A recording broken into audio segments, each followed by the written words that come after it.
Hello, Maddie here. This video is not about one book, but 10 books. This is my list of Maddie's emotionally safe reads. I'm going to not make this video super long because it's informational. So, kind of things to know. One, this is not Maddie's ultimate top 10 favorite books. I don't even have a top 10 list. My top 10 is top 20 because I can't even whittle it down to 10. That's what happens when you read a lot of books. But they are not mirror images because my biggest thing is to be an emotionally safe read, the emotions have to be pretty tame, the things that you feel. The conflict has to be pretty easy to get through. Characters can't do anything too terrible to not just each other, but other people. It has to just, in terms of like hurting your heart, that can't really happen. It's got to be stuff that your heart can be like, oh, I get that. I understand that. I know why they said that. I can see where this is going with our happy ending. And while all my top favorite books, I would say, have happy endings, some of them are rough going to get there. You have to feel a lot and go through a lot of really rough conflict to get to that happy ending. So I would not consider them the most emotionally safe reads. They are worth reading, but if like you're in a moment of like, I need something to get me through, they're not going to be the books for you. This list of books is going to be the book for you.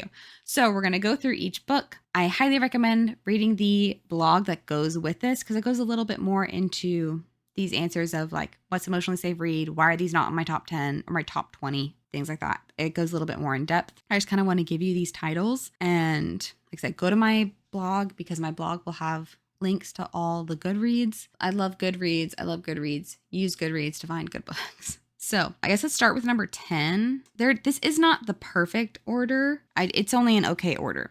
But number 10 is Goose Girl by Shannon Hale.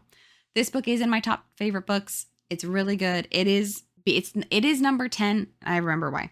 Because it is I would say, least emotionally safe of my emotionally safe reads. The main character does go through some really rough stuff, but I keep it on my emotionally safe reads list for the reasons of the empowerment that she feels through these things. In many moments of like kind of emotional, like overwhelmedness, we need to feel empowered. We need to feel like I've been kicked down, but I can get back up. I can do the hard thing. I can keep moving forward. I can keep doing these things. And I feel like Goose Girl is a good example of I've been kicked down, but I will stand up and I will get through, which is why I included it. Totally switching to A Little Something Different by Sandy Hall. This book is literally the cutest of cute books ever. It is not super crazy. It is just adorable. It is just a cute story. Like there's basically almost no conflict. It's just precious. Of all of them, that one is like one of the most emotionally safe because like basically nothing happens except watching your couple get together. Prom and Prejudice by Elizabeth Edenbrooke. And I also put and just other Pride and Prejudice retellings because we love Pride and Prejudice, and a retelling of a story you already know is going to help be emotionally safe. I can specifically include Prom and Prejudice because in general, books about high schoolers are going to be more emotionally safe. It's just true because they have less going on in their life. There's less big things. They're worried about college and fights with their family and getting grounded. They're not worried about mortgage and car payments and house repairs and pets getting sick and spending thousands on surgeries. They're not worried about those things. Some of them are, but most aren't. So I specifically picked Prom and Prejudice as my emotionally safe read because it's a Pride and Prejudice retelling, which we love and adore, but two, it's set in high school, which makes it a little bit even safer. Okay. Next is Ella Enchanted by Gail Carson Levine and other Cinderella retellings. Because again, retellings, you know how the story's going to go. I specifically include Ella Enchanted. It was my favorite book growing up. It's very cute. It's very fun, but it's a fun twist on a well-known story. So you get all of your good, fun, cutesy stuff. She does go through some hard stuff, but it's also still all very manageable because this is for a lower level.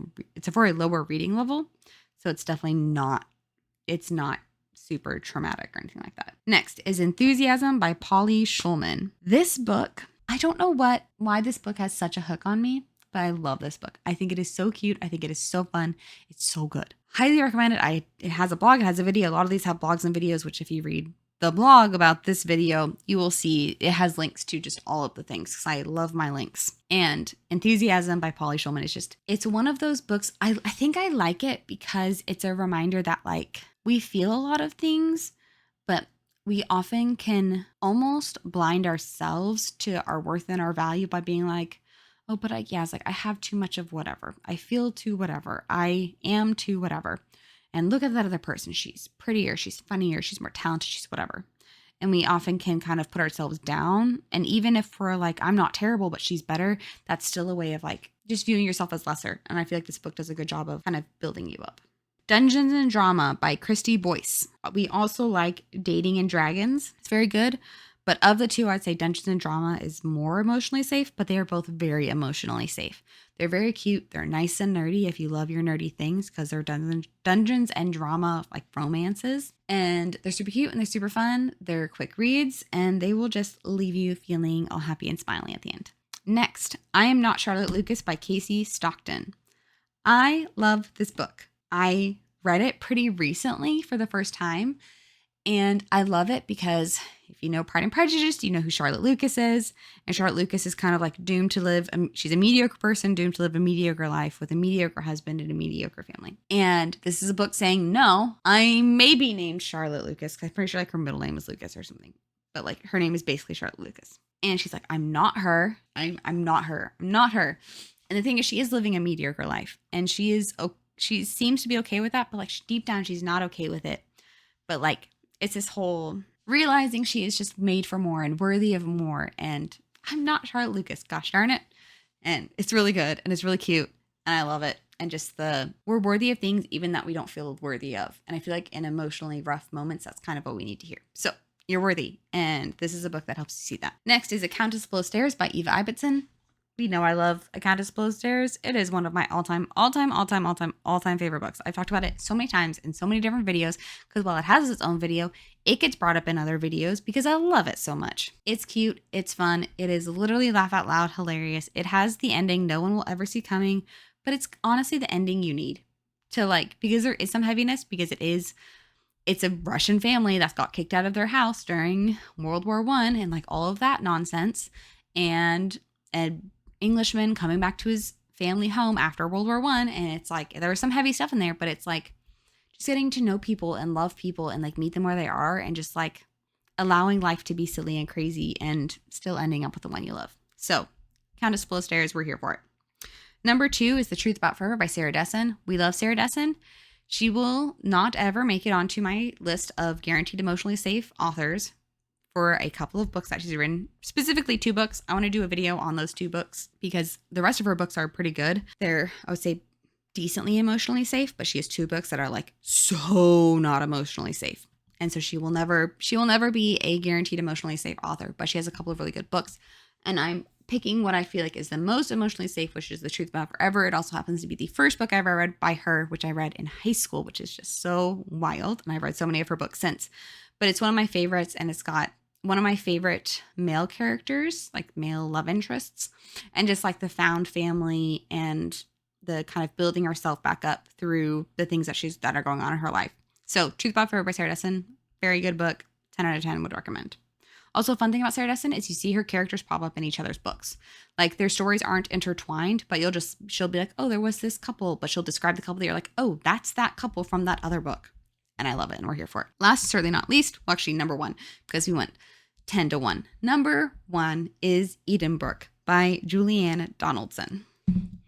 This is one of those books that I feel like it was meant to be that I would read this book because it is one of the only books that I've gotten recommended by a random comment, a person I do not know, have not talked to, that recommended this book on one of my videos ages ago. I think they actually might have commented it on the Blackmore video, which is another Julianne Donaldson, which is not an emotionally safe read. I think they commented, oh, have you read her other book, Edenbrooke?